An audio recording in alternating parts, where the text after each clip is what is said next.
Welcome to the 15th episode of Character Evolution Cast, everyone. We've got a really great discussion about collaborative world building with Aly Grauer and Mierzejewski from the Warda podcast. But first, some announcements. First up, we'll have a new entry to the Secret Archive coming very soon. I got together with Aaron Catano-Sayas and Agatha Chain to talk about world building through character creation at Gen Con this year, and we happened to record it. So keep an ear out for that sometime very soon. Next up, we got 55-star reviews before the end of our review drive last Monday, which means we will be commissioning a Ghost Shanks to Go shirt very soon. Also, we'll be figuring out a fun catchphrase shirt to add to the store as well, so stay tuned for that. Also, if you have suggestions, we'd love to hear them. We would love to hear suggestions of catchphrases that we have said and apply to us and can be easily recognizable. And also, don't sound dirty when said on their own. If they're maybe like a little bit naughty.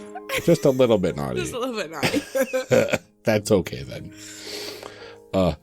In addition to that, we are about to figure out who won our review drive contest. We have 50 to choose from, so we just assigned 1 to 50 in chronological order, and then 51 to 100 in the reverse order. So, live on tape, we will roll the results right now. This is my drum roll. It's going to sound really bad on my microphone. 18 is the number. Consult the spreadsheet. Judges say... Librarian from the United States of America. Justin! Very cool. I'm so excited. That's okay, awesome. Not that I wouldn't have been excited for all of you, but Justin! I'm also happy it's somebody that we know how to get a hold of. Yay! Well, congratulations, Justin. We will be in touch to figure out how to get your prize selection to you as soon as we are able to. And if you would like to leave us a review, not you, Justin, you already did it, thank you. You can do so by going to our show notes and following the links to the various platforms that we are able to see reviews on. If you leave us a review, we will read it right here during the cold open, like we are about to do right now with this review by Nutella Nutterson from the United States on iTunes. Excellent gateway to RPGs for the whole family. Learning new RPGs can feel intimidating, and CCC is a great, gentle introduction to new systems and games.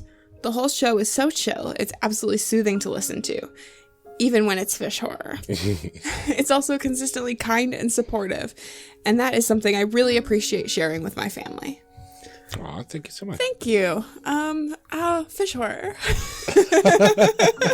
Wonder what game they're talking about there. Yeah, no clue what that could be. It's probably Masks. Probably. Well, thank you for that review, and everybody else. I'm really excited for all of the reviews that you will write. Sure, right? Definitely. Will leave for us. Future us is very excited. Future us is very excited for all the reviews we're gonna get. All right, with all of that out of the way, here's the episode. Enjoy.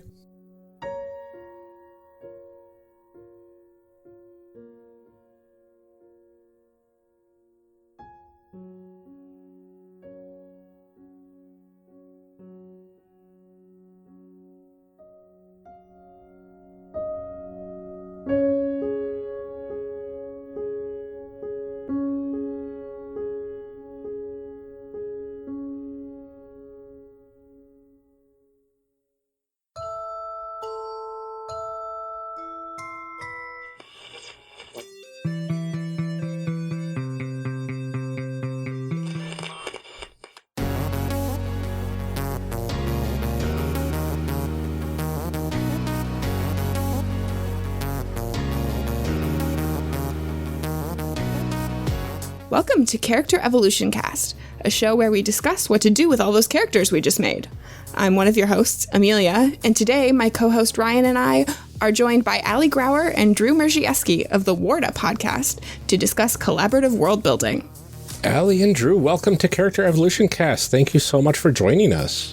Thank you guys for inviting us. Yeah, it's a pleasure to be here. Aly, do you want to tell everybody a little bit about yourself and some of the cool stuff that you're working on? Sure thing. Yeah, I'm Aly Grauer. I am an actor, an author, and an enthusiast of many things. The big thing, which both of us will definitely hit on, it's lucky, you guys. You get 2 for the price of 1 here, really. Drew and I are the co-creators of the Warda podcast. Warda being an original fantasy, actual play podcast, storytelling. It's kind of a lot of things at once, and we'll get into that. It's a smorgasbord, like a cornucopia and stuff. Yeah. We'll get into that in a minute, but I am also, as I said, an actor and an author. I perform in all of my jobs now, really. Yeah, that's true. Which is really cool. I work as an actor and performer at Universal Studios Orlando, as well as a simulated patient for Advent Health here in Orlando, as well as a queen at Medieval Times here in Orlando. Nice. I kind of do a lot of different things on that front. I also teach dialect lessons as kind of a side gig, and I write. I have written a novel and several short stories, and I do that word on paper thing. Ooh. Do the dabble. Yeah. Do the dabble words. That word thing. And Drew, can you tell everyone a little bit about yourself and some of your projects? Well, absolutely. I'm Drew Mierzejewski. I am married to Aly, and that is my biggest accomplishment. Nice job. Everything that I've ever done that's worthwhile has been since 2015. Everything before that was nothing. I don't know. You And spent now that I'm time married? becoming the person that she wanted to marry. I feel like that's worthwhile. Correct. That Yes. kind of. You kind of forced me to become the person I was supposed to be. Yep. Yeah. So there's big, long, fun story there. But things that I do is I'm the co-creator of the Warda podcast, as Aly said. I also am an actor. I act here at the theme parks at Universal Studios, and that's it for right now. But you're on the cusp of greatness. I am but aren't we all? like, isn't everybody on the cusp of the great things that are about to become Yes. real and manifest in our But life? you But you recently turned a big took corner. that jump to be like, Yes. I'm going to do it. did. I'm going to do it. I did. It was more like I can't be on this bridge anymore. This bridge is not going anywhere. It's just a bridge to nowhere. But down is a lot more exciting than lateral. So I just jumped. What I'm saying in a metaphorical way is I quit my day job, and now I strive to be a creative full time, and it's been great so far. We'll see what happens in 6 months, but for today, it's going great. But I feel like we'll see what happens in 6 months is like the same whether you have a job or not. Like, That's true. technically, that is absolutely true. I could also not have a job in 6 months. So, We could, there's One never knows. anything can happen in 6 Right. months. 6 months is just enough time for something drastic to happen, I think. hopefully good. Welcome to Character Career Cast. Right? Yes. Ryan, stop inventing side podcasts. We don't have time. That's how you know you're a real podcast, because you continually think of other podcasts you want to do. I was really proud of myself because I had a really good idea a couple weeks ago and then I forgot it. So now I can't do it. Oh, good for Thank you. you. Good for you. Wonderful. Gosh, that's the dream, right? That's to have a great idea and then forget it and then it's just gone. Yep, forever. And like, that's I know. That's peak. So That's nice. choice. I was like right really there. happy about it. One of our goals on Character Creation Cast, aside from making amazing people, is to introduce our audience to people who are doing some awesome things in the RPG world. We would be remiss if we didn't do that here as well. So we are going to start by getting to know you a little bit better. We want to start by having you guys explain a little bit about what Warda is and what you feel makes it special. Oh, goodness. I know. Oh, just my. the small questions, just like the really basic stuff. It's the little ones. It's the little questions that trip you up. Do you want to go with that or shall I? Yeah. That's not an answer to my question. Okay, I'll start. Warda is it's great that this topic is collaborative world building, because that's literally what Warda is and was. Warda started as a collaborative world building exercise that Drew forced me into, not at knife point, but basically at knife point. we were standing in line for the Haunted Mansion at Walt Disney World, the Magic Kingdom, and the line was inordinately long. And Drew was like, let's pass the time by making a world. And I was like, that's not fun for me. Why do you want to do that? And he coerced me into it. And then what ended up happening is smash cut to us on the ride while Grim Grinning Ghost is playing, and we're going backwards down the hill into the graveyard scene. And I'm like, okay, but what about the transportation system? Because we need to figure out what the transportation system is if we're going to figure out what the educational system is. And like, he sucked me in hard down that rabbit hole. And a month or so later, we had sort of got the skeleton put together. The original concept was to pass the time, first of all. And second of all, we wanted to build something from scratch in a fantastical way that I could potentially write stories in. It was kind of the idea that Drew was like, well, you're a writer. You should know how to world build. Let's exercise those muscles and figure it out together. And then you can play in that sandbox as much as you want. Instead, what happened is a month or so later, we were like, well, we built this world, but nobody lives in it yet. So we should probably like put some people in it. And the first thing that came to mind was, let's have some people over, play a role-playing game and see what happens. And that's how that started. Yeah. So the long and short is that what Warda is this thing that we built, but the concept of it is it's Game of Thrones meets Downton Abbey with a splash of Agatha Christie and then some socio-political commentary kind of thrown in with fairies. And that's really what the world is, and what we that was like the base thing that we built out of it. To begin with. And that's really, to me, what makes it special, is that we kind of built it out of whole cloth, out of nowhere, and decided to run with it. And I think what makes it the most special is like it has been so many different things for us, but the world has stayed the same. True. We've done fiction in it. We've done actual plays in it. We've done audio drama in it. We've done several different games in it. And the thing that's really special about it to me is that the world continues to be the same. It doesn't matter what the system is or what we're doing with it. We are constantly creating it, and it just lives. And I think that's what makes it special. Why did you decide then to continue with a completely new world instead of, taking a base world for a particular game and running with that?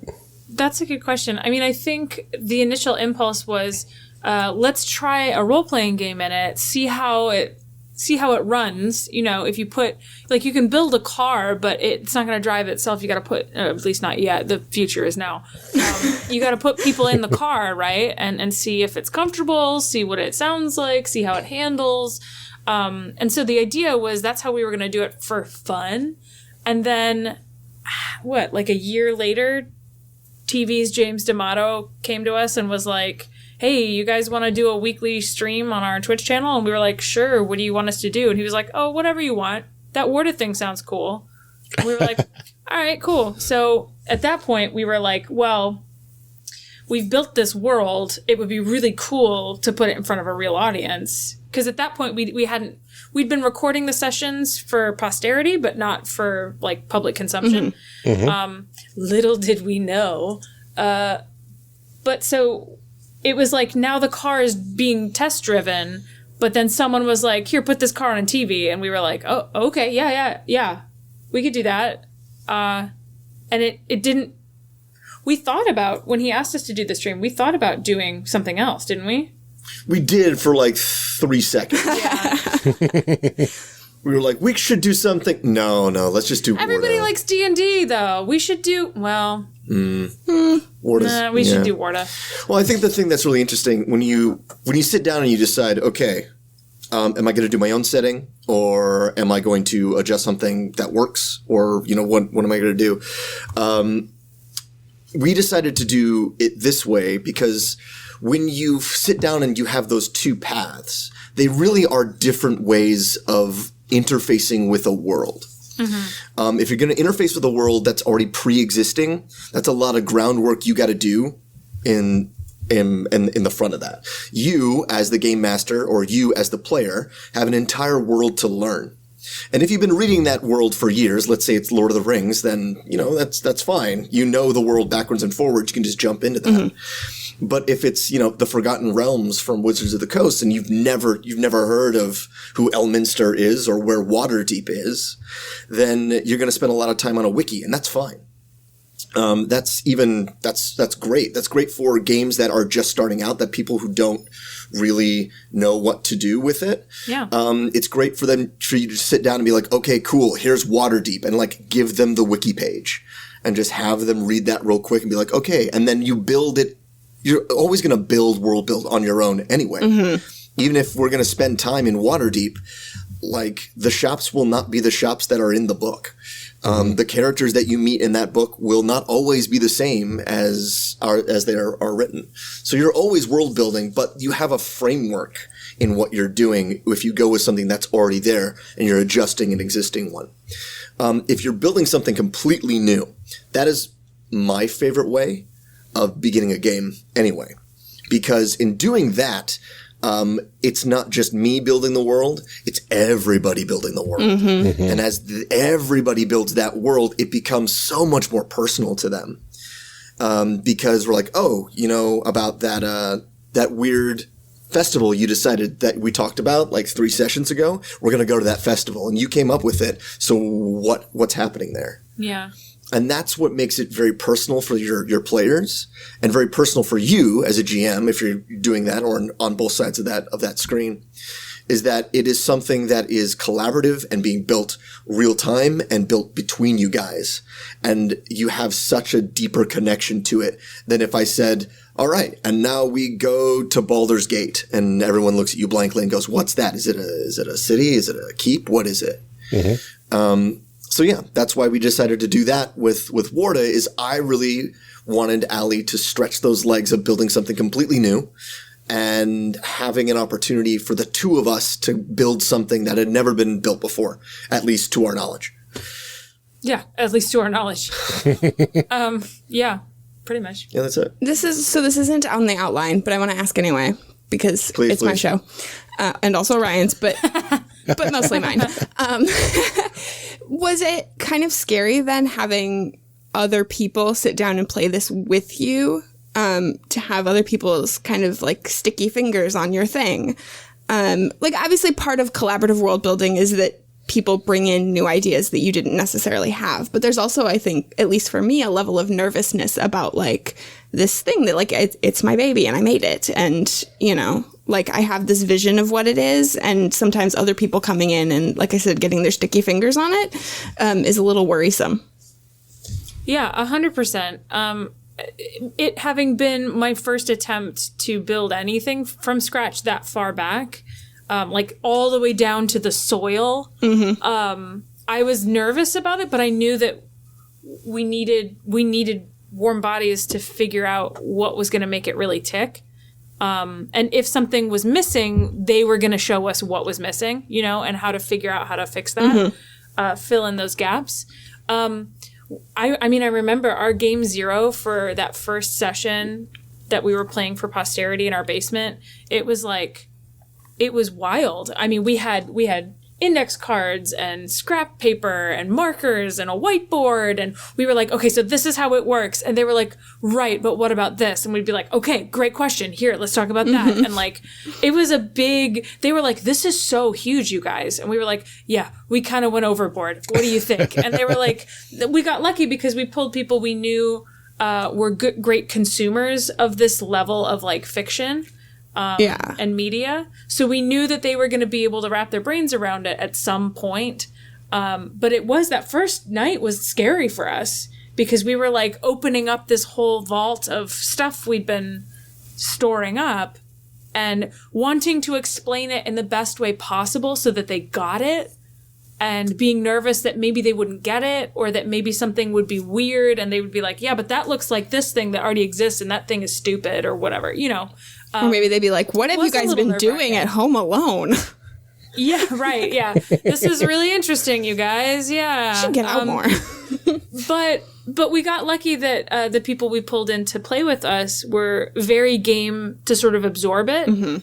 And then, I mean, very game to break it too. I mean, to put it bluntly, like that first group that we played with, this is, a year before the stream, is that they were all completely unafraid to take the rules we were giving them, agree to those rules, and then literally show us how they were going to break the rest of the rules. And I think that's the important part, is that there's this social contract that you make between you as the creators and your players, that you have to sit down and understand that, yes, this world is open, and yes, I built it, and yes, it's my baby, but it gets to grow and it gets to change. Yeah.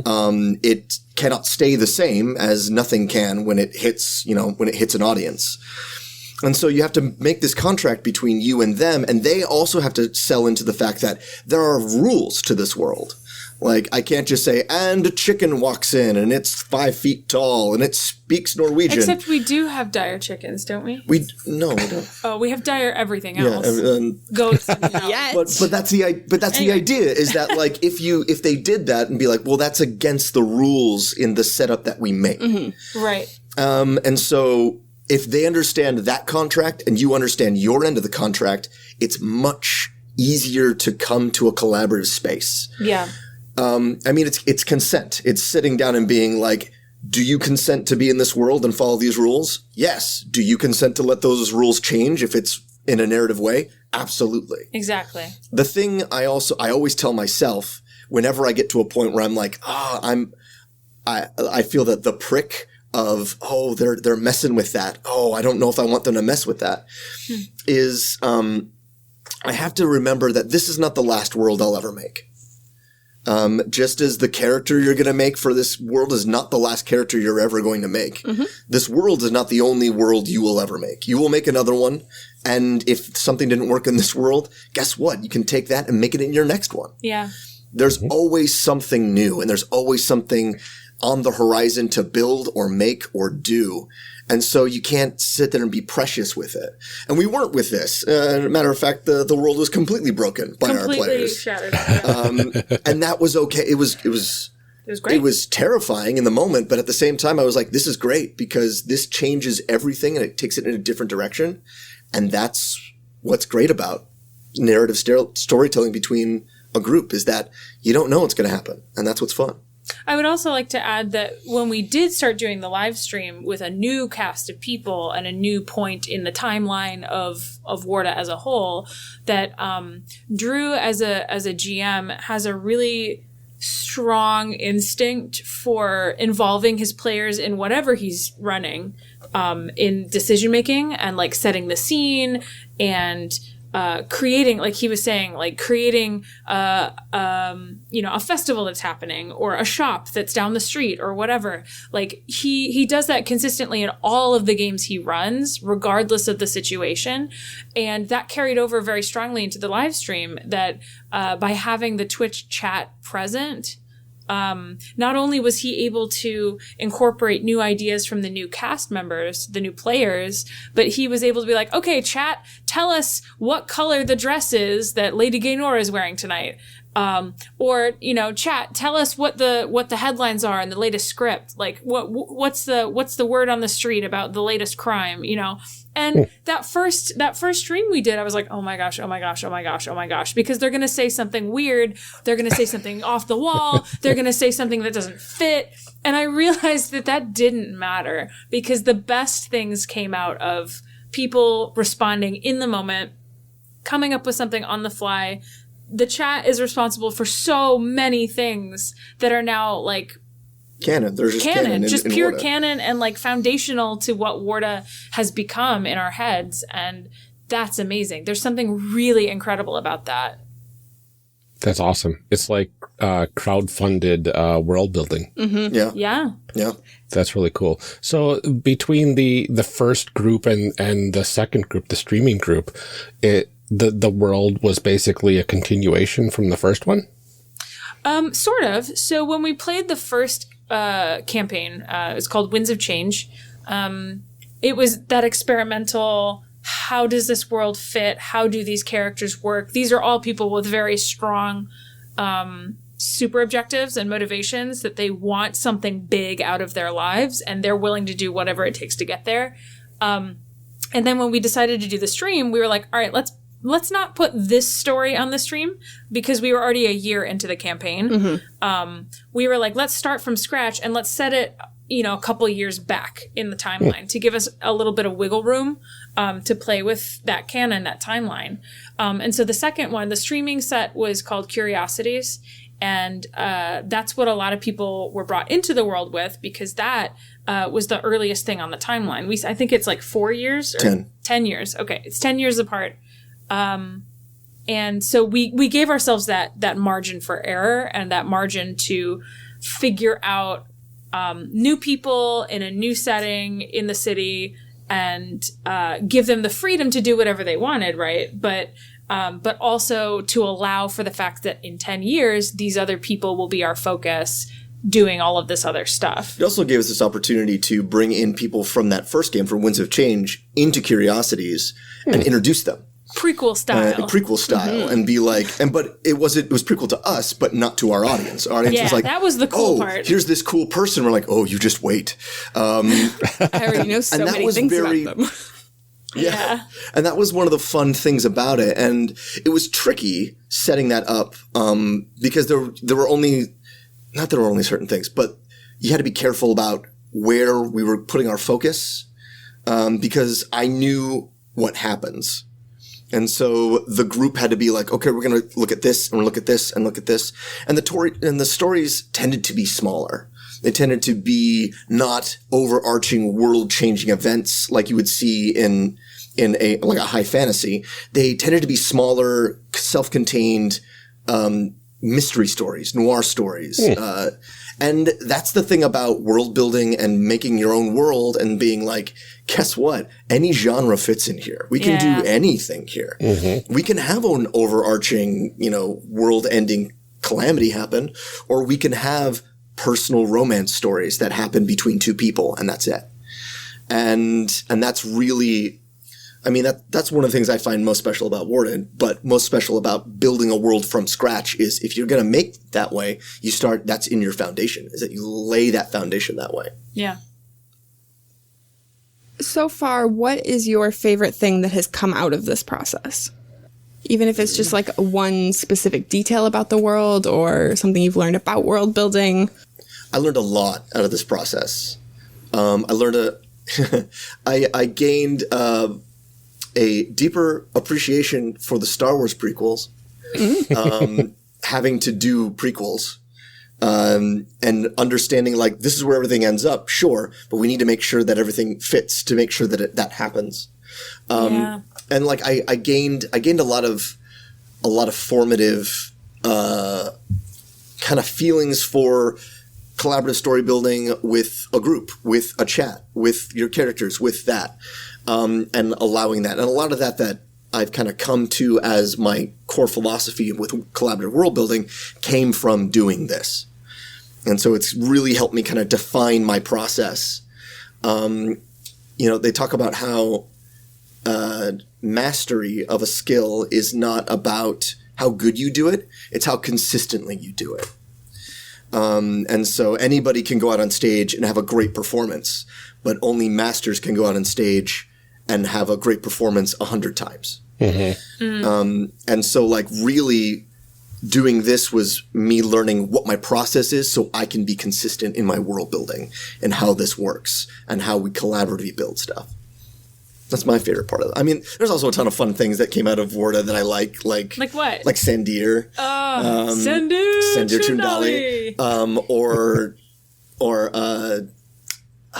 Pixies in general. Pixies and magic bureaucracy. I loved all that. Like, there's a lot of fun stuff in Warda that I enjoy doing, but for the whole process, that was my favorite. I would say that on a content level, I'm very fond of the Weather Guild.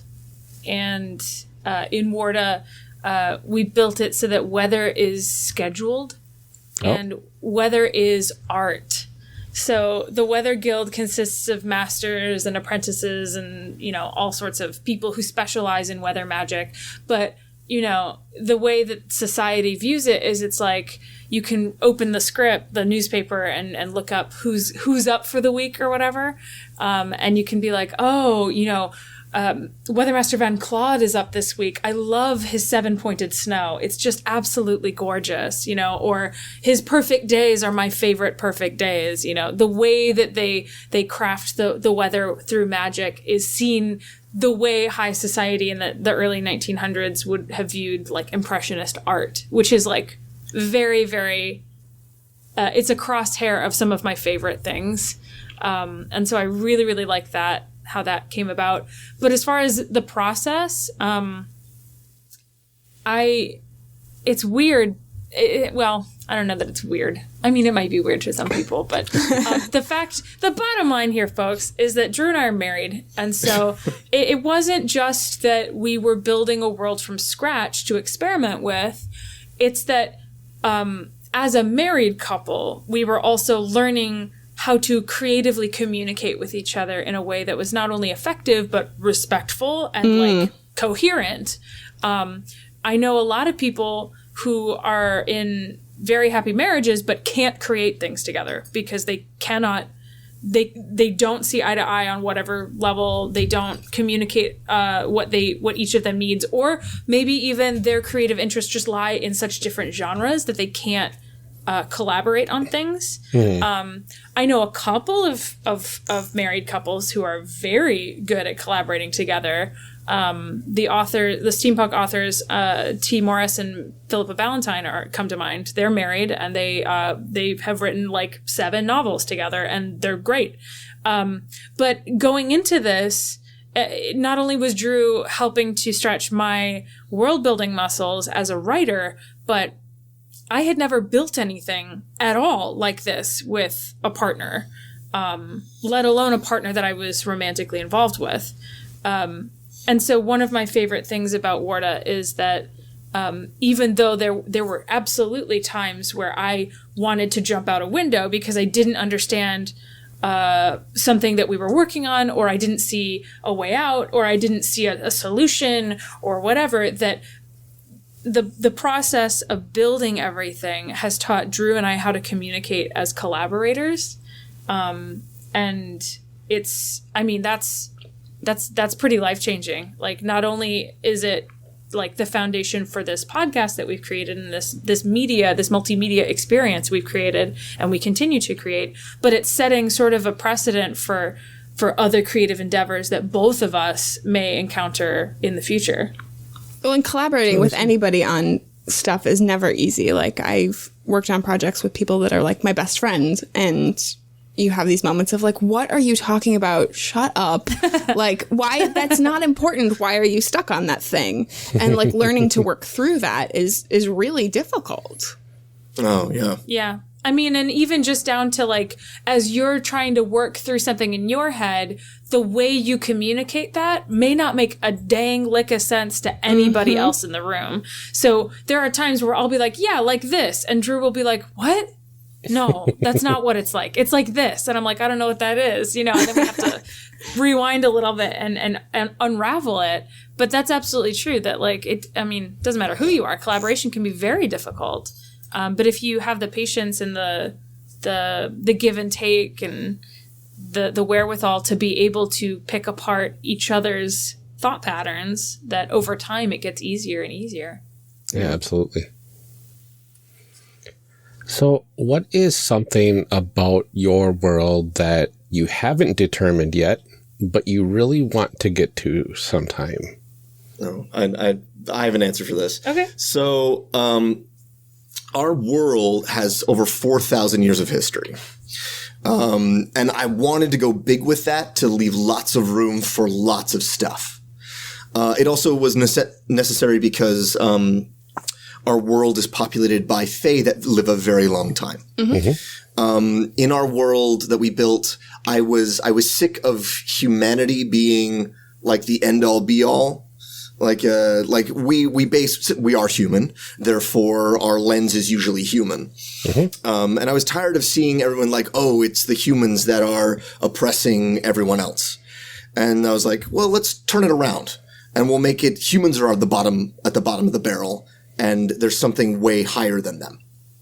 And the best way that I could see to do that was to keep humans at the same age that they are now and have everything age much slower.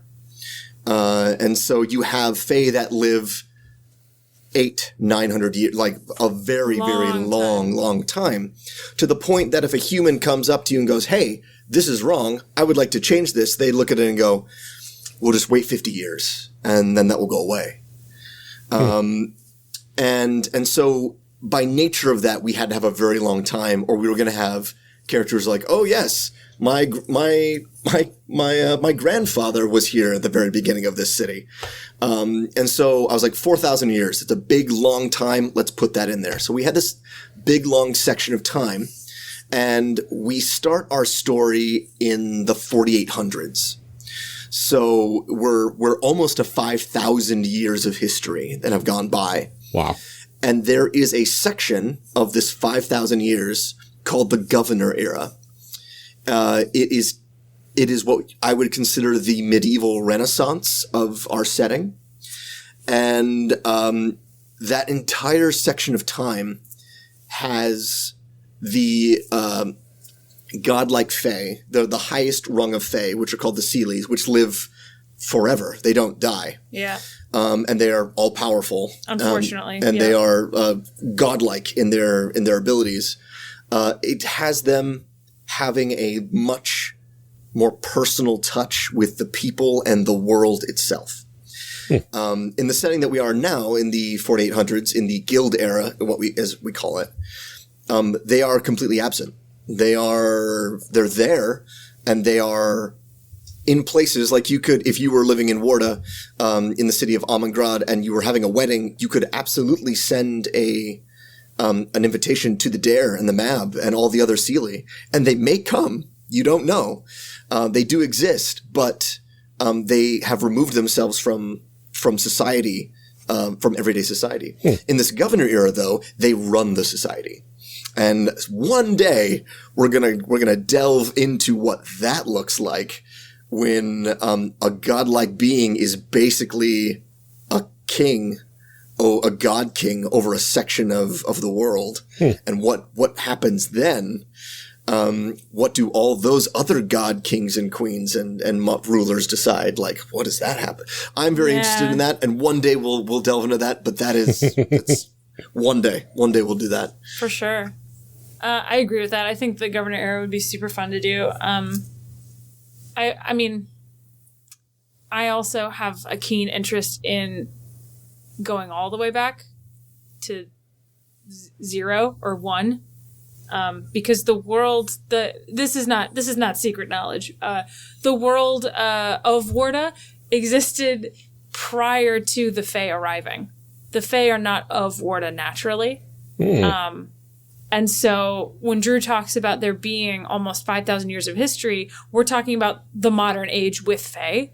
That prior to that, which is, of course, beyond human reckoning, prior to that, it was a world populated by human beings and possibly other things. But the Fae all arrived together around year 0 or year 1 and changed everything. And so I've been dabbling with a particular piece of fiction that isn't done, but I've been dabbling with that on and off since we started Warda. So like 3 years. Shh. About that thing that happened when the Fae arrived and everything changed. Yeah. Because I think that I find that super interesting. And I think one of the reasons, Drew, why I haven't finished it is because there's so much secret knowledge about what was going on in the world at that point, and like who encountered them first and why and all of that. And so there's a lot of stuff that we've laced into the world that we would love to see somebody pull on that bell rope, or love to see somebody tug on that sweater string and unravel it and see what happens. But we haven't gotten there yet, and that's okay. because it means that there's more exciting stories to tell, you know? There's more built into the woodwork for later. Yeah, absolutely. You're just scratching the surface at this point. Yep. Now that we know a little bit more about you and about Warda, we're going to get into the super fun part of our podcast. Our goal with these episodes is to help people become the best possible players at the table. We always feel like there's tons of GM advice out there, and there's not nearly enough for players. So this episode's a little bit different. Normally, we give people advice for after their characters are made. Today, we're going to talk about something that will help create a truly unique and personal experience, regardless of where you are at in that character creation process. Yeah, today we are going to talk about collaborative world building, a topic that I've been wanting to cover for a very long time now, and how playing in a personalized world that you create as a group can elevate the experience. So our first question here that we want to talk about, creating your own homebrew setting for a game isn't necessarily uncommon for people.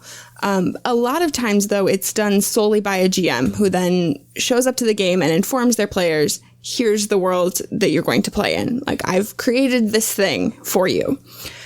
How does collaborative world building differ from that?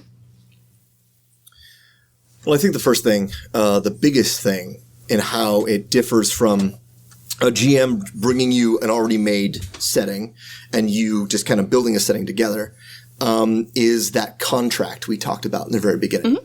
Mm-hmm. If you sit down with your GM as a player, and if you as the GM and the player have this contract where you decide these are the parameters we're going to work in, everything goes much smoother. Believe it or not, we cannot read each other's minds.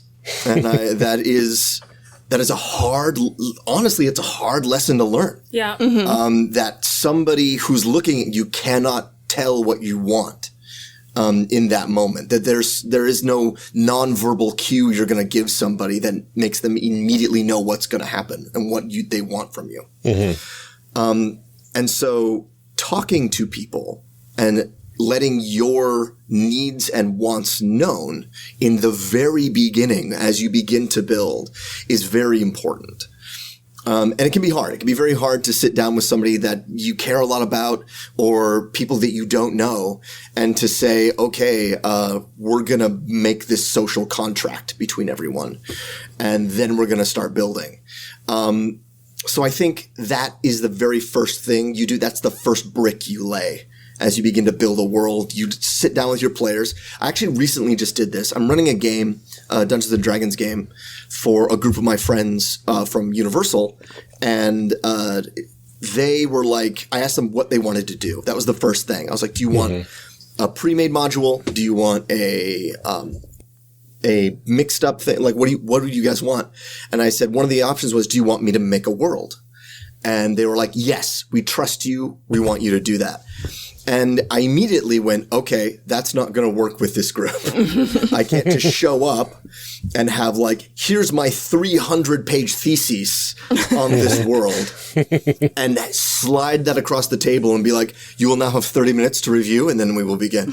I didn't want to do that. And creating a world to me is about sitting down and going, okay, this thing, does that work? And people chime in.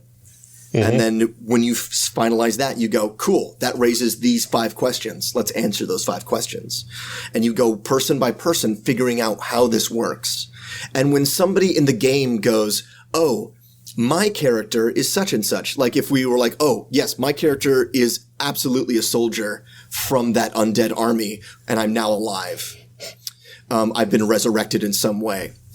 That person has the prerogative on that setting, on that particular part of it, because their character is going to be coming from that. Mm-hmm. So they get to decide the social structure of that undead army, why they came back from the dead, like stuff like that. Mm-hmm. And I know a lot of people look at that and they're like, oh, but doesn't that take the mystery out of the game? No, it does not. It does. It absolutely does not. It does. No, you're absolutely right. It does not remove the mystery. You can still be surprised. Your character can still experience things that are surprising, and the whole group can, even though you come up with stuff. Mm-hmm. And I think that once you find that basis and have that understanding within yourself and with everyone else, that like, this is going to be a safe space where we all can build this. And if you know that, then from there, it's not always going to be smooth sailing, but it's at least a good place to start. Mm-hmm. That's the thing that we talked a lot about when we did our episode on our Session 0 episode, was kind of having that open communication. And I keep saying it. People are going to be so tired of hearing this, like now in episode whatever of this, that your role-playing group is a type of relationship. And like any good relationship, you need to have communication about what your expectations are, what your boundaries are, all of those things, and say, you know, here's what I would like from you. Here's, you know, like, what can I do for you to make this successful? All of that kind of stuff. And I feel like world building works very much the same way. Any collaborative project does, saying like, here's what I would like from you. Here's the parameters that we're working within. Let's see what happens. And then also having that communication when things aren't working, of stopping to evaluate and say, why? You know, like, where is the problem? Rather than just like throwing your hands up in the air and saying this isn't working. Like, where are things breaking down? Yeah.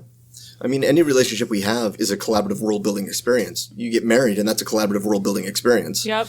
You date somebody and it's a collaborative world building experience. You go to work or go to school or go to an organization. That is now a collaborative world building experience between you and those people.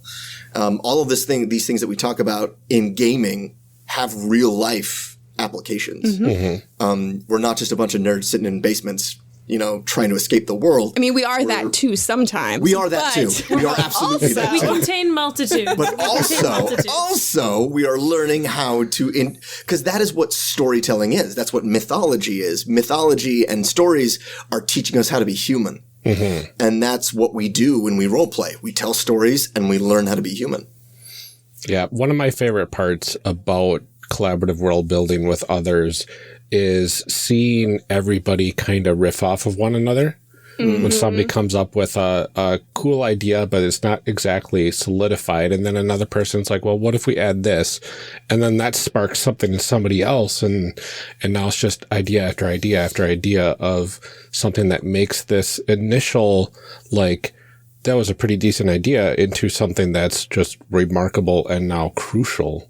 And something you never could have done by yourself. You know, because your brain, you have very different lived experiences. You have different personalities and ideas of what you want things to look like. That once you start adding in those other people, you get something much richer than you would have had on your own. Yeah. Absolutely. Well, exactly. And I think that that's really what we're kind of talking about here, is the root of why we want to play games in the first place. Mm-hmm. I think as kids, we can have toys or we can have no toys, and we can be anywhere at a certain age and anything is possible. And any stranger can come up to you on the playground, you know, some other kid that you don't know. And you can be like, hey, you want to be in my army? We're playing a game. And they're like, cool. Yeah. And like everybody just says yes to things. And all of that kind of, ties back into what I was trying to do with, the game that I wrote for 200-word RPG last year, Sidewalkia, which is that, like, you can stand in the middle of a sidewalk and say that you're playing a game, but until you have somebody come into the square and say, I will play with you, then you can't, you know, nothing happens, right? What did you said something at one point, Drew, not tonight, but another time, that, like, art can't be created in a void. I remember you saying that to me at some point. Yeah, that's basically it, yeah. That, like, that childhood impulse to create and invent and imagine and play out and explore and experience things together, not just by yourself, but with other kids, that carries into a certain level of subconscious decision making as adults, and that's why many of us continue to play games that don't involve, you know, LARPing being its own thing, of course, but that many of the games that we play don't involve props or costumes or, you know, whatever, that so much of what we strive for is just that moment where everyone's sitting around the table and this beautiful thing just happened and we're all grinning at each other like idiots because it came seemingly out of nowhere, but not out of nowhere because everybody has entered this contract together, this agreement to imagine and to create together. Absolutely. Which is really, really cool. That's art. So there are so many things to think about when creating a world or a setting. But probably the very first one people need to consider is what kind of world they want to play in. Some games actually guide you to answering this question, such as Descent into Midnight, in my game Chimera. But without those tools available in the game that you're playing, how do you go about making a decision like that? That's a fundamental structure question. Because there's so much that goes into that and so much you need to like figure out. But I guess the first thing you need to decide is you need to ask a question. Nothing is created if there are no questions. You know, we don't make anything if we already know everything, why make anything? And so the first thing you do is you ask a question. And it can be a simple question. It can be, what happens when a nation is run by a dog? You know, like it's if you go with that, like okay, you hold on to that first question. And from that first question, you're going to spiral out and figure out things. But to me, you really got to like sit down and like figure out. You got to ask yourself all those little questions until you find like, what is the thing? What is the thing that makes this setting different than any other setting? Or what about it hooks me into it and that I'm interested in finding out the answers to. For us in Warda, it was magic. I mean, one of the first things I wrote down when we stopped talking in that line, we actually sat down and wrote stuff. I wrote, "It all begins with magic," and we sat down and had to decide what is magic, because we were talking about Fae. We were talking about the Fae coming from a different plane of existence or a different world and arriving in this place. We had to figure out, like, okay, they obviously are magical creatures. So how does that work? How does magic work? And it was such a fundamental building block of our setting that everything kind of spiraled out of that. Yeah. And so it may take you one or two different questions to ask till you find that central question that is central to what your world is about. And it's trial and error, and it's also working with people around you. But I guess the best thing to say is, like, don't be precious about it. Don't be precious about, like, I have to find the perfect question. I have to find the perfect entry point into this world. You don't have to. You can enter anywhere, and eventually you will find the center of it. Or, you can start on that first thing, and that is the center, and you spiral outwards. That's really the two ways that world building works in my brain, is you either begin from inside out or outside in. And either way is valid, and either way just takes communication and figuring out what's going on with it. Yeah, I mean, I think that in terms of world building for gaming, that one of the questions you need to consider early on is, well, what kind of game we want to play? Do we want to play a game like D&D where combat is present and prevalent in many cases? Do we want to play a game like Descent into Midnight where that character-driven, personality, almost like emotion-driven storytelling is the prime directive of the game? Do we want to play something where where we need dice, where we need cards, where we need a tic-tac-toe board, whatever. But as far as for a game standpoint, you need to ask what kind of game it's going to be. And from there, you can figure out what kind of world it will be. In one way, when we were creating Warda, we got to a certain point and Drew put his foot down and was like, we gotta have combat. Combat has to be present. And I was like, but so far we've built a very societal, I mean, for lack of a better word, civilized like culture where everything is all about hierarchy and social standpoint and all of this stuff. And he goes, then we make it culture. And I was like, well, how do we do that? And he goes, we have dueling clubs. And I was like, oh, okay. Because Warda is not or should not be a place where people fight in the streets and become murder hobos like in D&D. And that's not every D&D game, but that is a common occurrence. But we wanted Warda to be a place where you can do whatever you want depending on where you put your focus. So Drew built this whole system of how magic in combat works and why it works that way. And then he built this societal concept of dueling clubs and different fight styles and different philosophies that go into it. And that's how the societal elite get into it. And that the lower you go on the social ladder, the less elite fight perhaps more for money or perhaps more for street cred or whatever, but that he found a way to build that into the world because that was something he knew he wanted to be a part of the game when we played it. Which is a cool sort of inversion of what you were describing before, I feel. And also a lot of the combat in Warda is social. Like we do a lot of social combat. We do so much of this combat. Of this back and forth of like you say this and I say that and we have repartee between the two of us, which is it's a sword fight. You have any argument with anybody, it's a sword fight. Oh, it's great. We have that as well. And so by knowing that like, oh, we want these things and then asking your questions, you know, you'll have a good foundation and you build off of that. Yeah. And then I was going to say from a fiction standpoint, from a writing standpoint with world building, that sometimes it's not, I'm going to sit down and build this sandcastle to play with. But sometimes you get stuck on a line or an image or a feeling or some people I know start with the end and they come up with this beautiful finale and then they work backwards.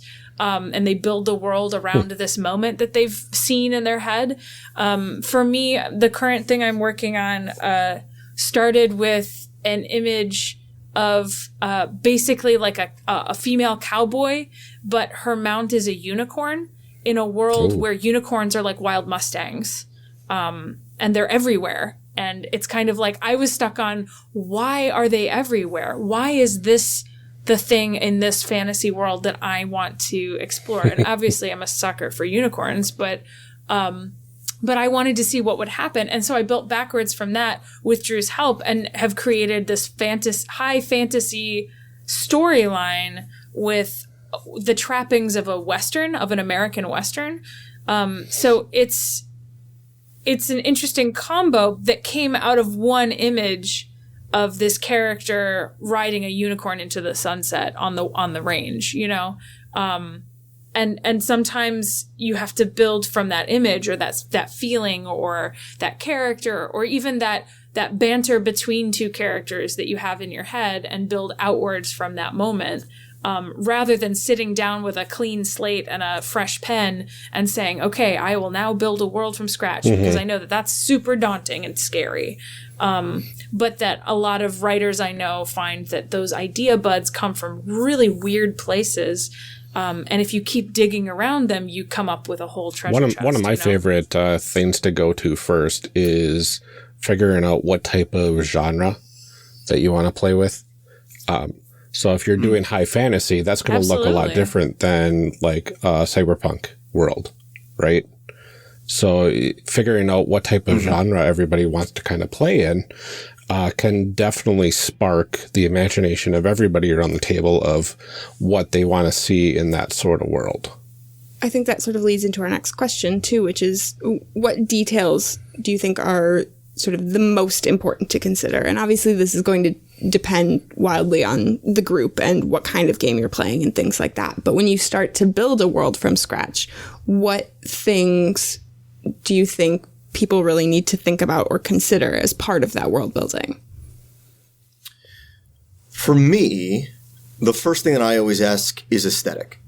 I ask for tone. I ask for that the wash of it. Like if you were just to paint that wall with this, whatever this is, what does it look like? And in that sense, when we first started doing Warda, I literally said, on the wall, what does it look like? What is this thing? What is this world you want to build? And Aly went early 1900s, like garden party, conservatory, glass, grass, but mystical. Like, and all of a sudden with those like few buzzwords and like painting that aesthetic on the wall, you can see, oh, that is what we're looking at. We're looking at this thing that is roughly a 1900s painting of a garden, but they're all fairies. And what does that look like? And from making that aesthetic, and we recently just did this with another thing. We've got a bunch of our friends over, and I was like, we're going to build something. We're just going to build a world, the four of us. We're going to sit down. We're going to figure this out. And they were like, I was like, okay, the aesthetic, what does it look like? And they were like, it's space, but with brass and wood and rusted metal. And I was like, so Treasure Planet. I was just going to say Treasure Planet. And they were like, well, not exactly Treasure Planet, but there's also neon. Tron. So Tron. So it's Tron. So I was like, okay, so it's a Neo-Georgian Tron space pirates. Is that what we're looking at here? And they were like, yeah. And that immediately invokes an image.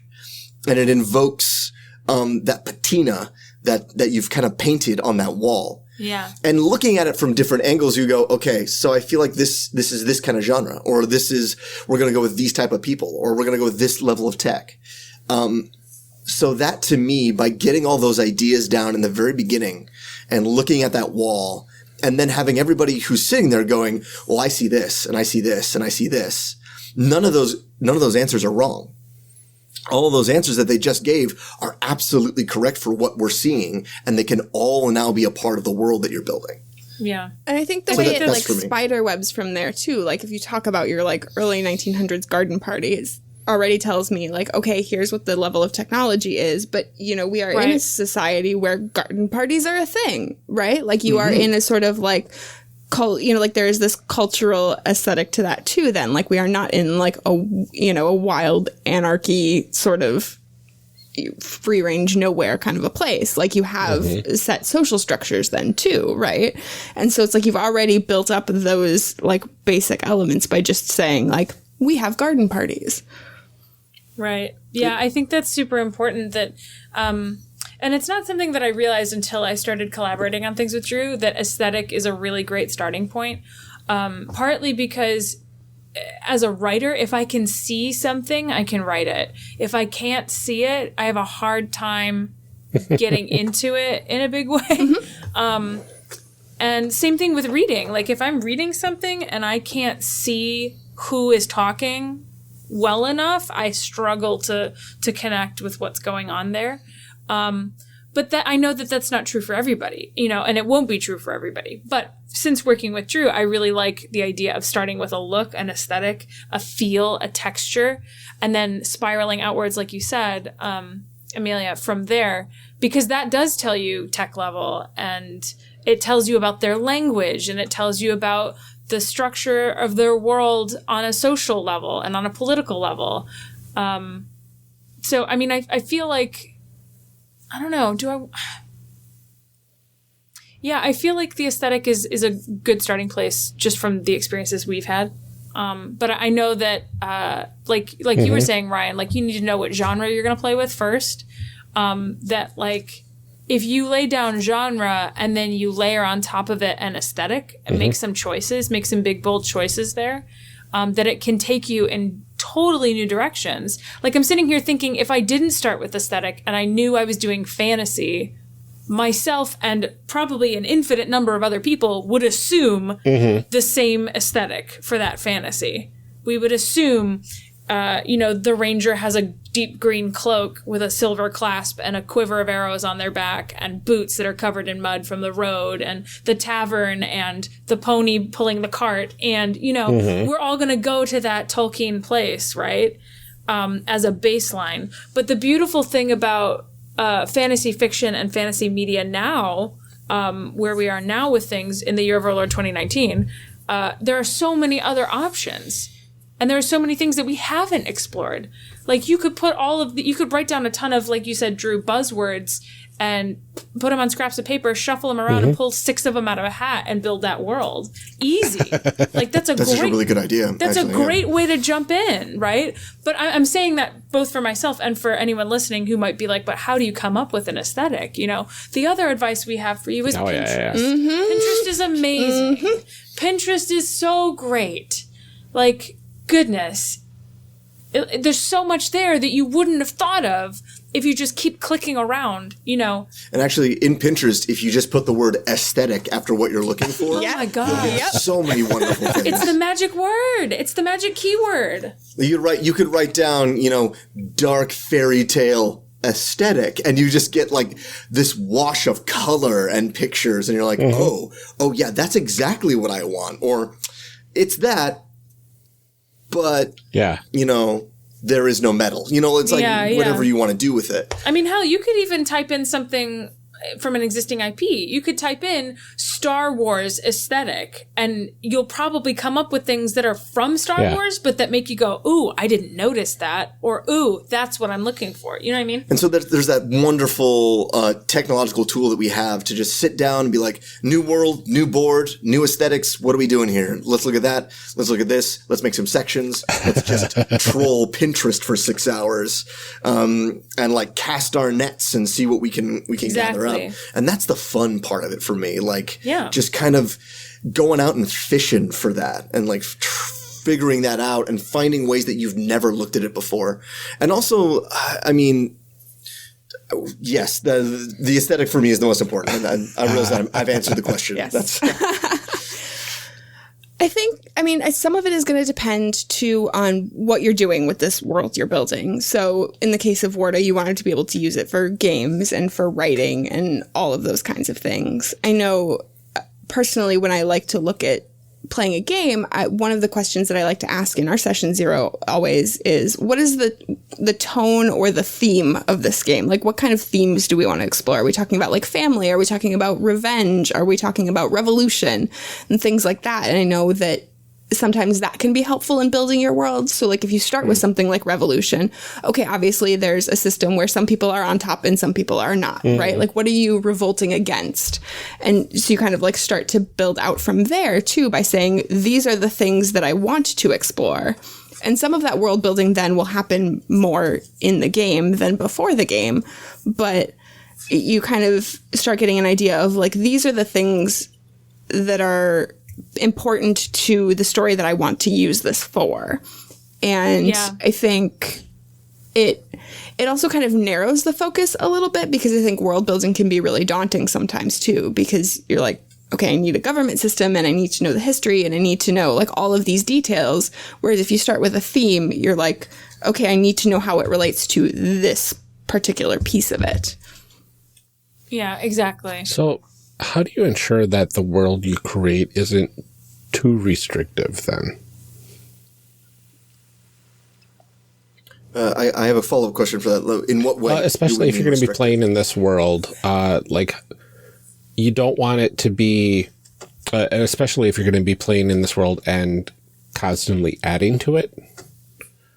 You don't want it to be too restrictive of a setting where you can't easily add in your own details, right?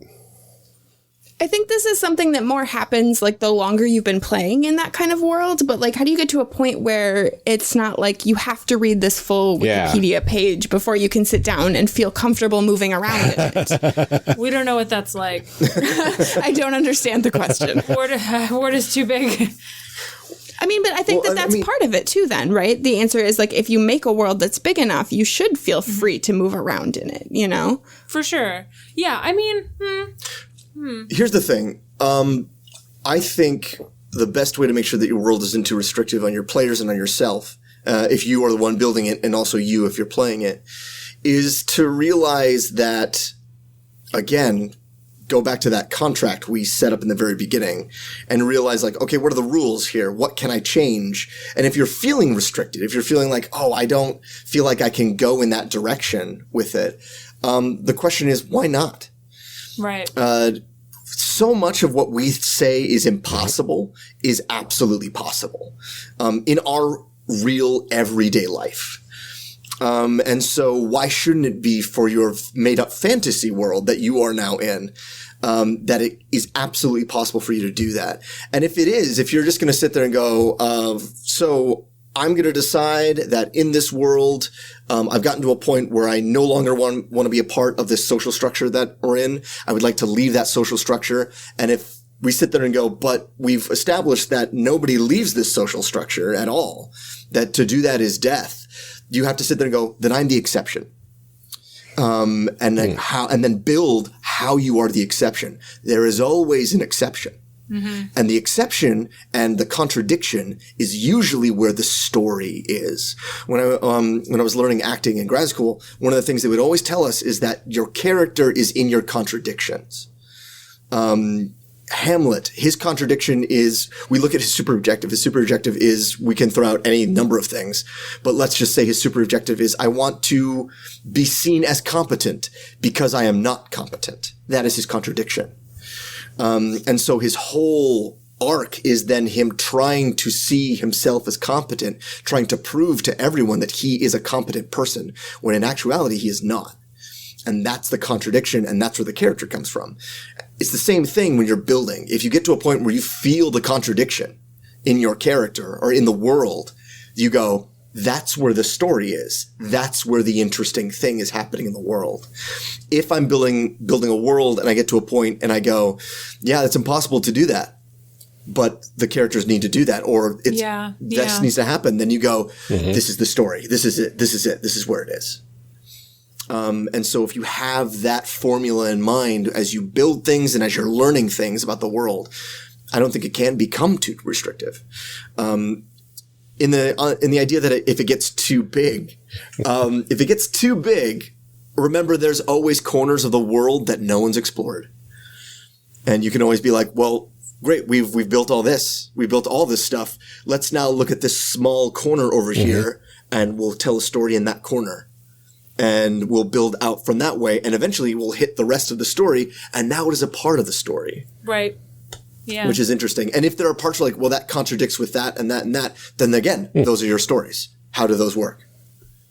I think that one of the ways that Warda has managed to both be massive and also structured, but not too restrictive, is one of the things that we've done all along since its inception, is like, anytime we run into something that in our real world history or our real world present is a thing, we often in Warda will go, nah, and invert it completely. For example, humans being on the bottom of the social ladder. That's one thing. Because we would normally expect humans to be at the top and the Fae to be their servants, but it's the opposite. Looking at you, Carnival Row. Hashtag Carnival Row. Hashtag Amazon Prime. One of the other things is one of the things that we built from the beginning was that Warda is a sex positive society. That there are so many, not only legal, but like commonplace and openly discussed, options for people to engage in sex work in Warda. We haven't gone into that in detail in the podcast or in the fiction, but it's there. It exists, and it has from the beginning. Also the gender spectrum and the sexuality spectrum. There are Fae and humans of all genders, all pronouns, all preferences, and it's all totally acceptable, like, and legal. The only illegal thing that we've really established is that Fae can't legally marry humans. That has to do with the reason why humans are at the bottom of that social ladder. But we've taken these things that we take for granted as far as power imbalances, especially I think in our modern society and in our real world history, and we've inverted their equivalents. So that they're in places where we find in real life there is restriction, we gave it freedom in Warda instead. We gave it total open possibility. Would you agree with that? I agree with that, yeah. And that's always a good exercise to do. If you get to a point where you go, oh, but this is always the common thing, you go, well, just invert that and see what happens with it. Flip it over. Like, what's on the other side? Yeah. If you're going to be like, oh, there's this evil empire and they're all about war, then you invert them. Like, well, there's an evil empire and they're all about peace. What's that about? Yeah, what? Yeah. Like, that's interesting. Guys? Yeah. Like, what's up with those guys? That's interesting. And you just invert it. And immediately you go, oh, that's... Yeah. I have to figure out why. Yeah, yeah. I mean, but that to me has created a lot of freedom in Warda. That in as opposed to it being all of these rules that new people coming into the world have to follow. It's more like, here's the way this kind of looks and feels. You can do whatever you want, and I'll show you how it fits. So that's how we usually introduce people to Warda. We give them the elevator pitch, and then we invite them in by saying, who do you want to be? What do you want to do? And they go, well, I think my character is going to be a hat maker. And we're like, cool. High class, low class, what are you feeling? And then we help sort of mold it with them by giving them the freedom to choose these things. And us sort of being the little midwives, the little doulas that go, yes, good. And in this direction, we find all of these different things. Do you want to learn about any of these so that you can have that incorporate into your character? But I think that's really it, is that by giving those inversions into the structure, that we allow people to not only break the rules, but help create them. And that keeps it from being restrictive. One of the other questions that I had on here was how you ensure that when you're doing something collaborative, you don't feel like people are ruining your thing, which we've kind of talked about. So what I want to ask instead is, how do you kind of pinpoint those places where you are feeling like somebody's, ruining your thing? And how do you kind of address that and sort of understand that? So when you have that moment of no, that's not what I want, what do you do with that? It's a good question. We did a bunch of Warda one-shots we call glimpses. And we brought in a lot of people that had never been a part of the world before. And we just let them play and see what happened. And there were a couple of times where things would get to a point where I'm like, oh, is that okay? Is that, I feel like that's going to break something. And when it gets to that point and they begin to press on that, and you begin to feel there's that kind of resistance and that pressure happening with you, you have to take a step back and think, is it really that important? In writing, they talk about kill your darlings. And the concept behind that being that your ideas feel much more important to you than they do to anyone else, because you are you.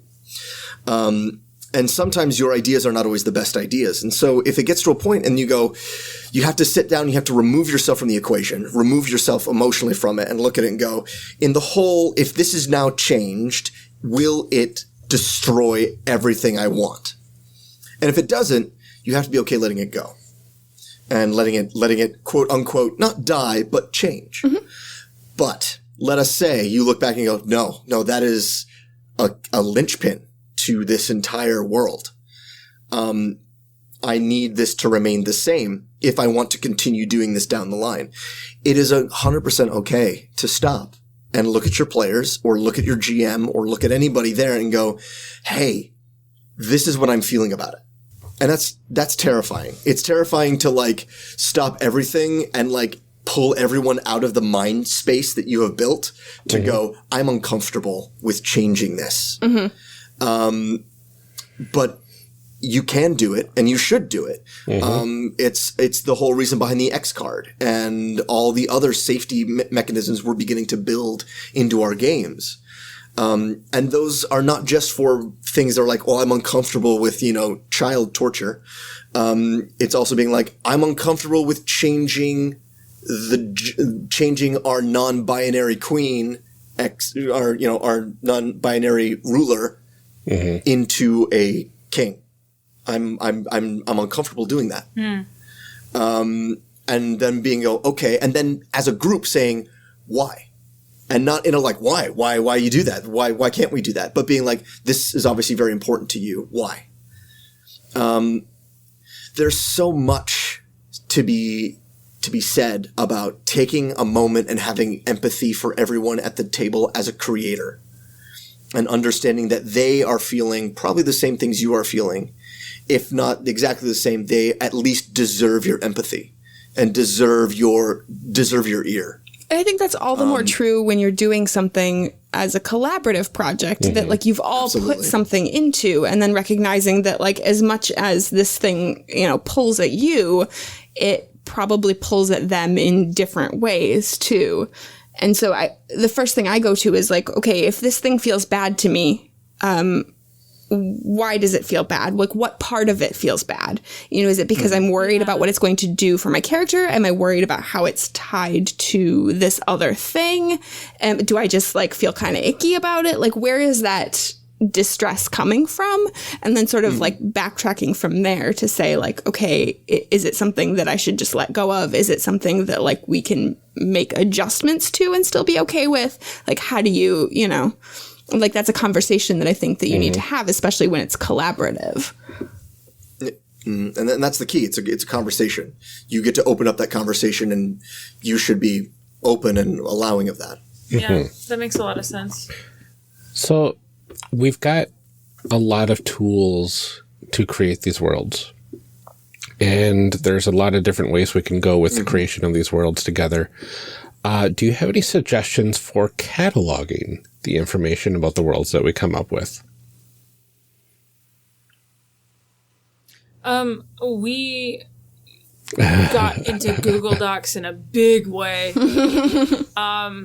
Partly because it's on the internet, which means you can access it from your phone as well as your computer.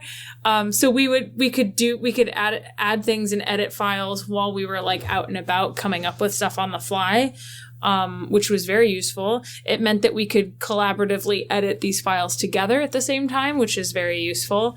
It auto saves. That's great. I love that for us. Do you remember those days where you had to like save manually and you forget? And you would just cross your fingers and hope.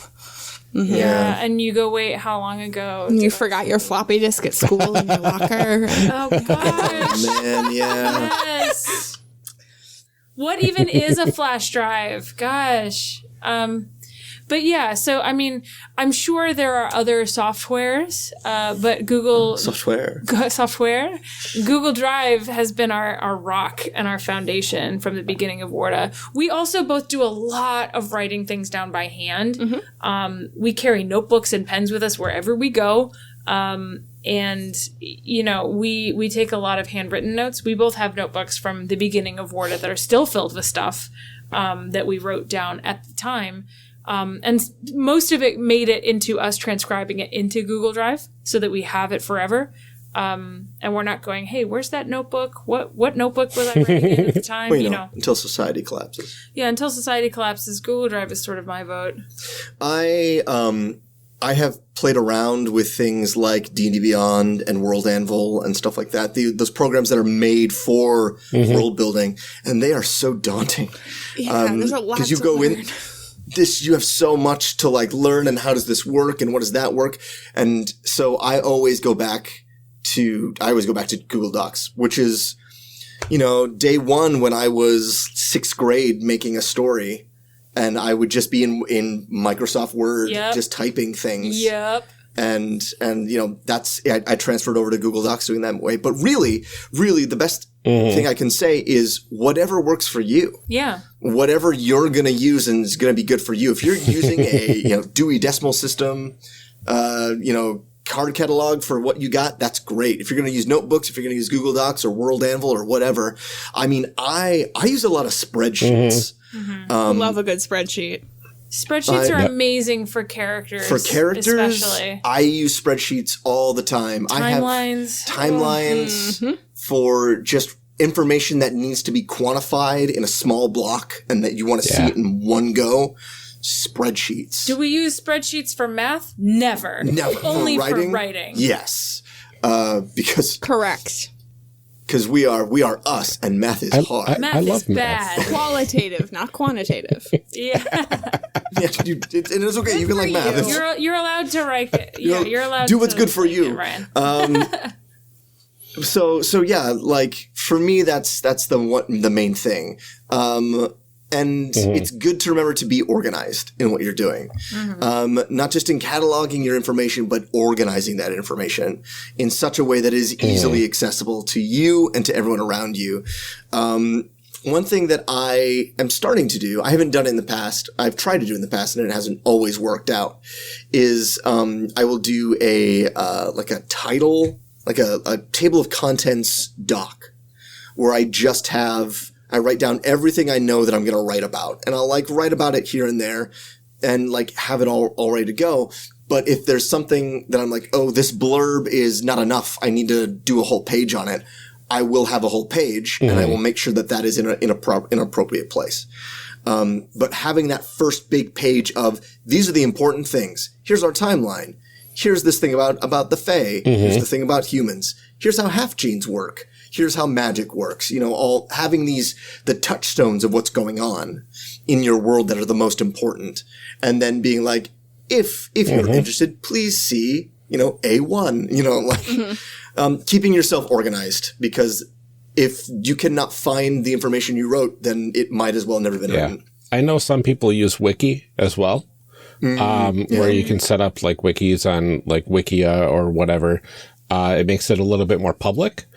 But if it's just you and your group editing and not really advertising, hey, go to this wiki and see our world, then that's a pretty decent place to organize things, I've found. We really got to do a wiki. Yeah, I mean, someone started a wiki for Warda. I don't know how detailed it is, but it exists. That's very cool. It's there. It's there. They're great to do if you start them right at the beginning. That's exactly it. Otherwise, they're real daunting. Well, because it's interesting because you were talking about having an outline at first and then going from the outline and expanding up each topic and then expanding on that topic there. And a wiki is kind of perfect for that because you can create links that go to nowhere. And then once you click on that, you can go ahead and create that page right away. And if that's going to spider out into something else, you just create more links and you'd be like, I'll get to that when we get to that. Exactly. Yeah. I am writing all this down. Actually, this is good information. I need to remember that. 3 or 4 years in is not the time to start, though. No. Like the Warda Wiki would take forever to do. That's the thing you crowdsource. Yeah. Yeah, that's a crowdsourcing thing. The other thing I would say is using Discord as a world-building tool with a group, as a collaborative world-building tool. Yeah. Because in a Discord chat, you can search for things. Yep. And so being So nice. we have an entire Discord channel on biology. Nice. When it comes to Fae.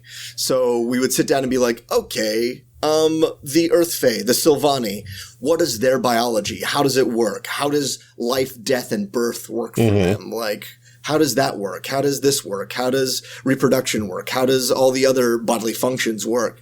And then we'd move on and go to another one. And so if anybody's like, oh, I forgot, how are young Sylvani born? You go, oh, let's find that out. And we type that in. There it is. And we can read it. So that's a good place to like keep your thoughts. Especially if you're working with more than like 2 other people. Because Discord can be great for just discussing things and shooting the breeze and figuring it out as you go, Yeah. Chatting. I like having them, honestly, for basically all of my gaming groups, because you can have channels for like, here's our world building, here's our character stuff, here's our scheduling channel. Like you can, and it's all still there then later when you go back and say like, what did we say about this character? Oh, right. Now it's, so I find that helpful. Like even if you're not doing a huge world building thing, even if it's just, something small, Discord's a really good place to do a lot of that. And then pinning the really important information. It's so good. Yeah. I want to ask like the big question of this episode now, which is what makes doing this a quote unquote better experience? Like, why would you suggest someone do their own world building versus picking up an established setting? I was gonna say the freedom of creation and knowing that if a question comes up in a game, for example, or a story, and you're like, I don't know the answer, let's come up with the answer now.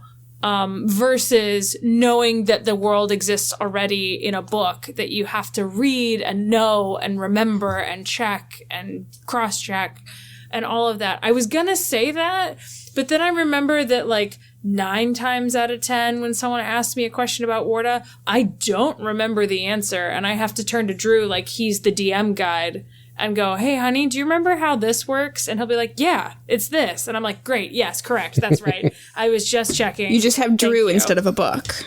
Right, it's just Drew, because his brain is like a steel trap. Like nothing, it's all there still all the time. And I'm over in the corner like, but I can't remember your name to save my life. Yeah, true. But I'm over there in the corner like, but what flavor tea are they having? But how many dogs does she own? What just the important hair facts. ribbon? Right. You know what I mean? Which is why collectively we don't have like an official company or anything, but our creative duo is called Whimsy and Artifice, because somebody knows how to build things and somebody knows how to make it colorful. I think making it, for quote unquote, lack of a better word, the better experience with building your own world. I think we do it so subconsciously anyway. We do it all the time. Even if you're going to play in Ed Greenwood's The Forgotten Realms, which was made, goodness, in the 70s. So you're looking at like 40 years of history built into this fantasy world. Even if you're gonna delve into that, you're gonna build it. It's gonna be different. Your Candlekeep doesn't necessarily have to be my Candlekeep, and your Chult is not my Chult. That's just the way we do it. We're always constantly world building, and it's always gonna be different than what is actually put down in the book. So we're always doing it, but I think if you're doing it from scratch to make it a better experience, the thing that makes it a better experience for me is that it's personal. Yeah, that it is so very personal to you. And it gets to a point where, I always think about, so do you guys watch Critical Role? No. Are you critters? No. It's okay if you're not. It's absolutely okay if you're not. Like, we got enough podcasts, don't we? We got enough. It's fine. It's over 600 hours of things. And I think that's part of it for me. Is I'm like, this is too daunting now at this point. I'm 4 episodes in for the first season, and that's it. Oh, congratulations! Good luck. It's a fun ride, but I think one of the things that is so interesting about that experience that has happened is that Matt Mercer built that world with those people.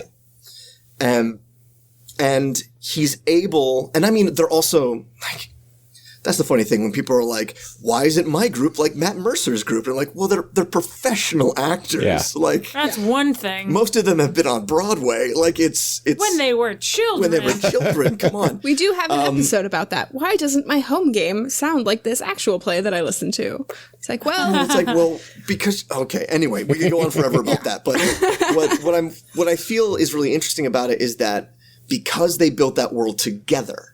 And Matt built a good part of it. Like Matt, like I say Matt, like I know Matt. You know BFF Matt. Matt Mercer. Matt Mercer built that world, and his friends helped him flesh it out to the point that they are able to wring such emotional meaning out of it.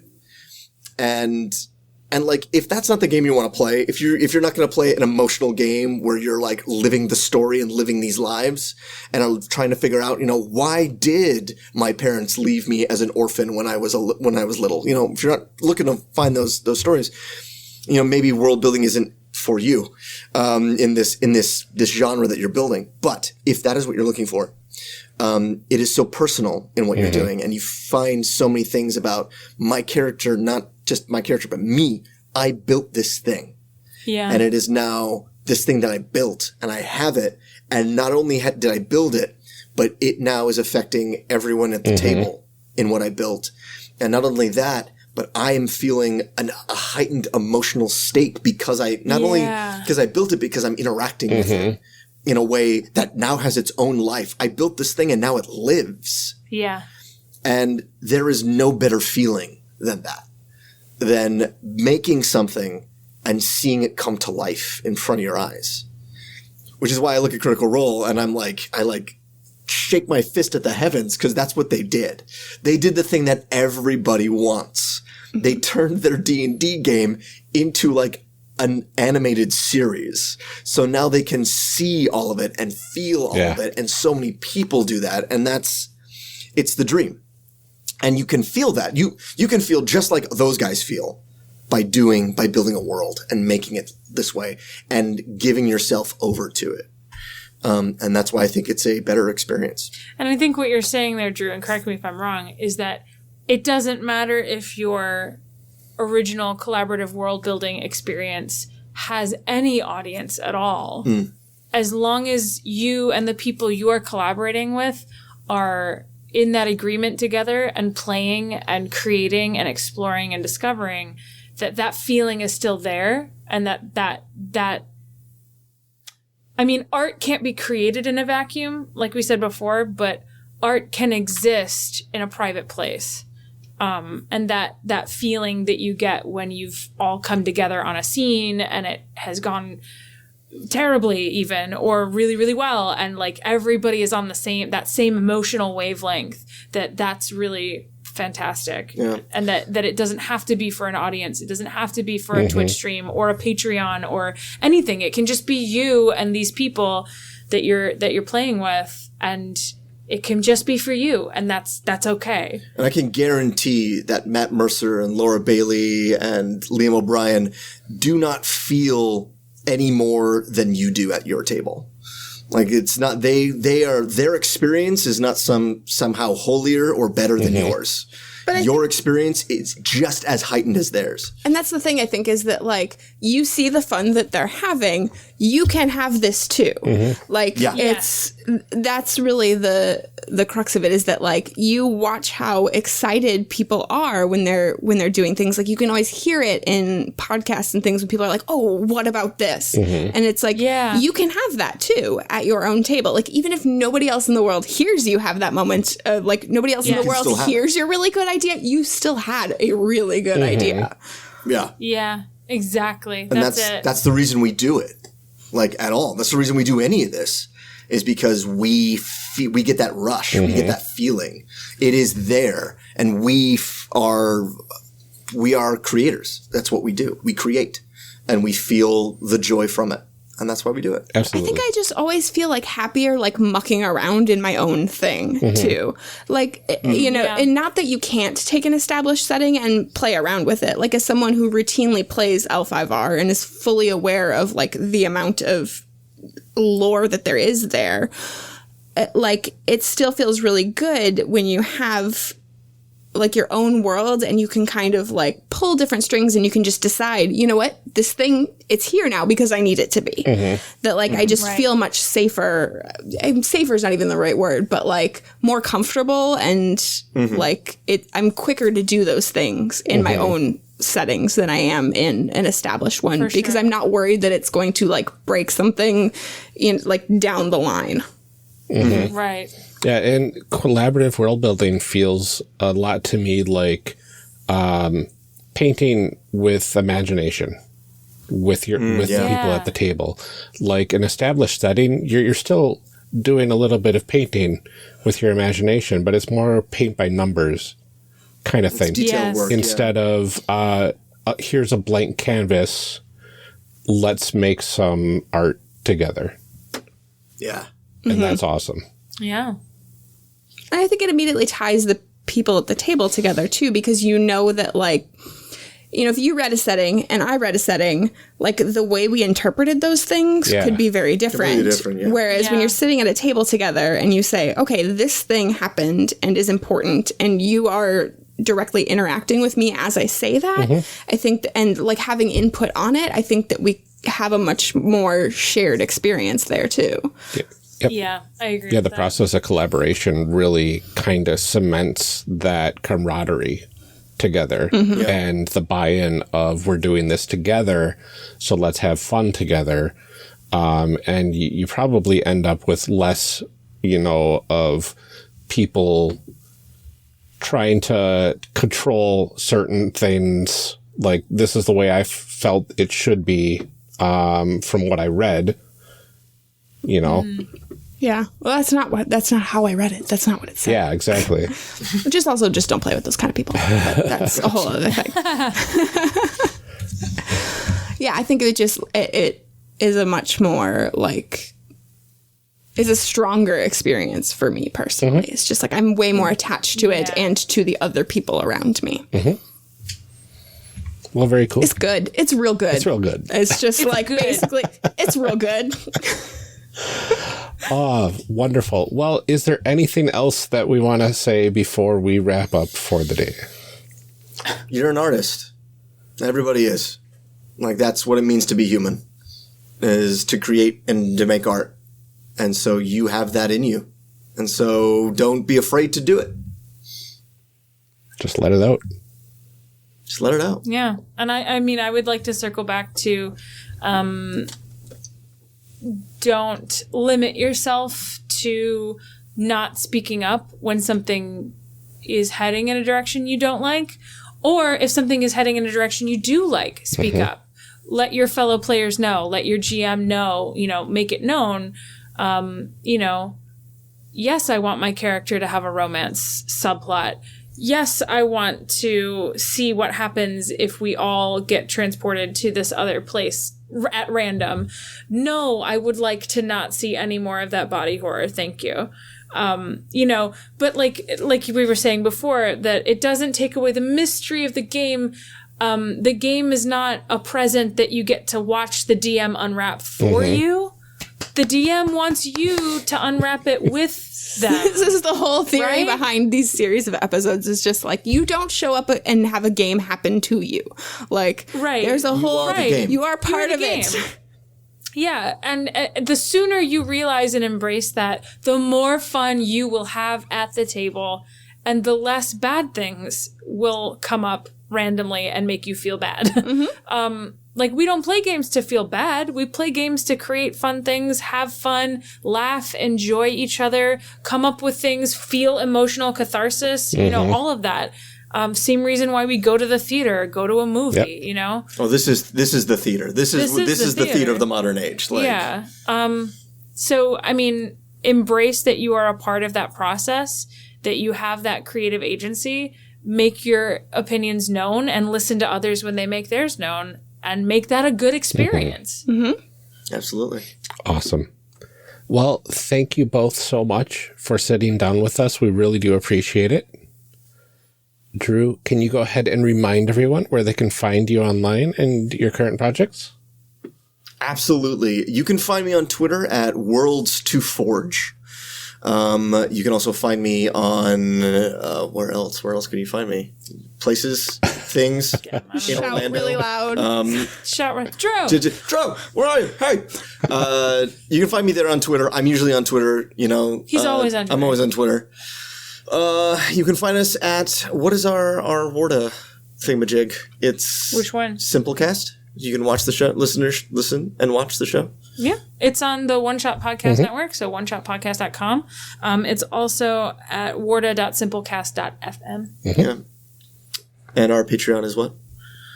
Boy, patreon.com/whimsyartifice. That's us. Both of us. Very cool.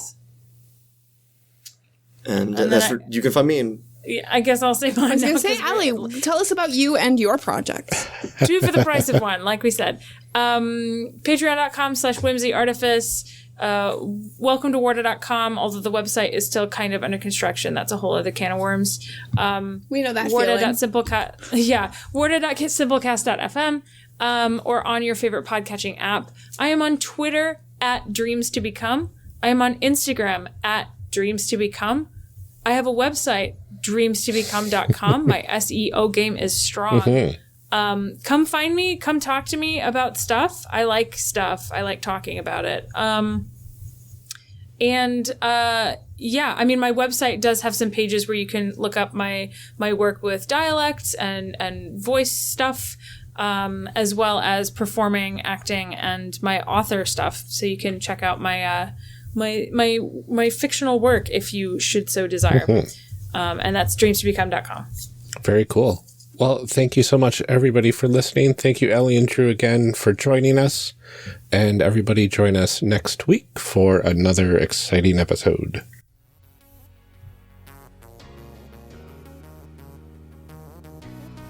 Character Evolution Cast, like Character Creation Cast, is a production of the One Shot Podcast Network and can be found online at www.charactercreationcast.com.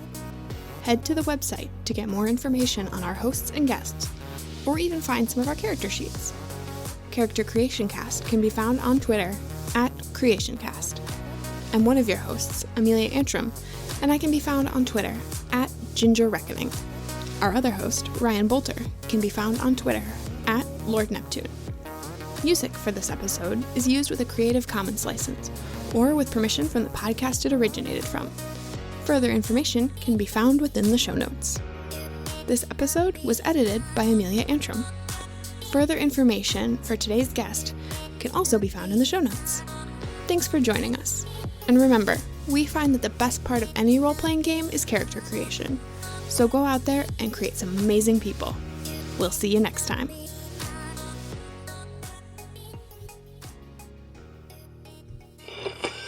Now we gotta read some show blurbs. Show blurbs. Show blurbs.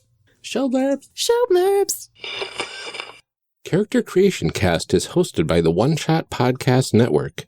If you enjoyed our show, visit oneshotpodcast.com, where you will find other great shows like Warda. Warda is an original fantasy actual play podcast created by Aly Grauer and Drew Mierzejewski. It's 1 part Game of Thrones, 2 parts Downton Abbey, served on the rocks with a twist of Agatha Christie. Discover magic, mystery, and more than a little socio-political commentary along the way. The city holds thousands of stories. What will yours be?